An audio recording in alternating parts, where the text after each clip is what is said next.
The historic Weatherby's Falcon Pottery factory in Hanley is being demolished following a Section 78 order from Stoke-on-Trent City Council. The order mandated that the owners either demolish the unsafe building within 14 days or risk the council stepping in to do so at their expense. The factory had become structurally unsound and was occupied by squatters, posing a significant public safety hazard. The building's been unsafe for about 20 years, raising questions about why it's suddenly deemed dangerous enough to require such urgent demolition.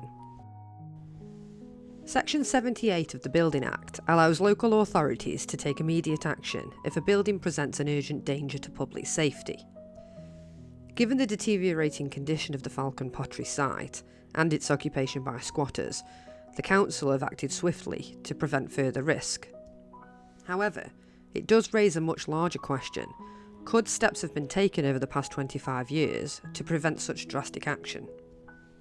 Over the years, the building has had different owners, none of whom have taken care of the site or invested in its maintenance. The issuing of a Section 78 order seems to be a last resort, but it's one that could have been avoided with earlier intervention. The slow-moving nature of bureaucracy, funding cuts and red tape have led to the demise of yet another historic site. Now, it is important to understand that such decisions are not just made by elected officials, but rather by council officers and administrators who remain in place regardless of changes in political leadership. It's the system itself, one that does not prioritise heritage preservation, that's to blame, not any particular political party.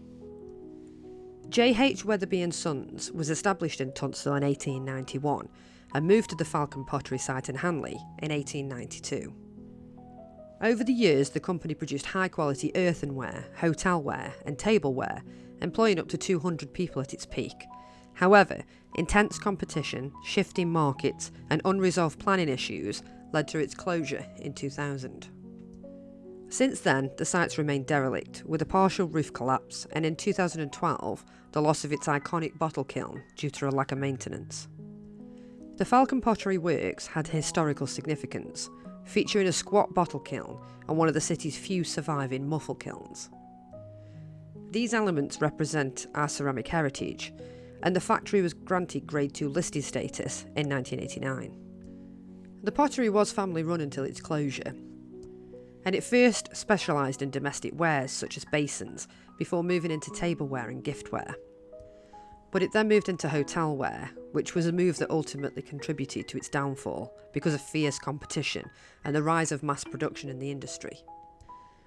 And the company's decline was hastened by external factors that were beyond just market competition. Mr. Weatherby also partly blamed a planning issue dating back to the early 1970s, which blighted the family firm and restricted investment into it. Following the factory's closure, various redevelopment plans were proposed but never realised. There was an application in 2001 to convert the site into 48 residential units, and another proposal for mixed-use development of flats and offices, but none of these ever saw the light of day. The difficulty in finding developers willing to take on the site highlights a broader issue with heritage buildings in the region. Many historic factories, mills and industrial sites face similar struggles, with the preservation often seen as an economic burden rather than a cultural opportunity. And this situation is exacerbated by bureaucratic inefficiencies, excessive red tape, and a failure to prioritise heritage preservation within council planning departments. Investors and developers are often deterred by the extensive hoops that they must jump through to secure approvals for restoration projects, which leads to further decay and eventual demolition. This is what stifles investment in the city, when maintaining heritage structures is made so difficult that demolition becomes the only viable option. Had earlier efforts been made to maintain the Falcon Pottery buildings, part of its legacy could have been preserved as part of a more modern development, similar to how other historic kilns and buildings have been integrated into contemporary projects in Stoke-on-Trent. The loss of the Falcon Pottery factory should serve as a cautionary tale. Heritage buildings must not be allowed to deteriorate to the point of no return. Restoration, repurposing, or even partial demolition with preservation of key architectural elements such as kilns or original facades should be prioritised.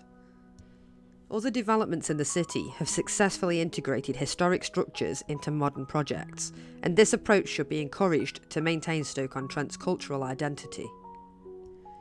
And there are valuable lessons to be learned from the failures in Falcon Pottery's preservation. Moving forward, authorities and developers should work together to identify at-risk historic sites and implement proactive measures to prevent decay.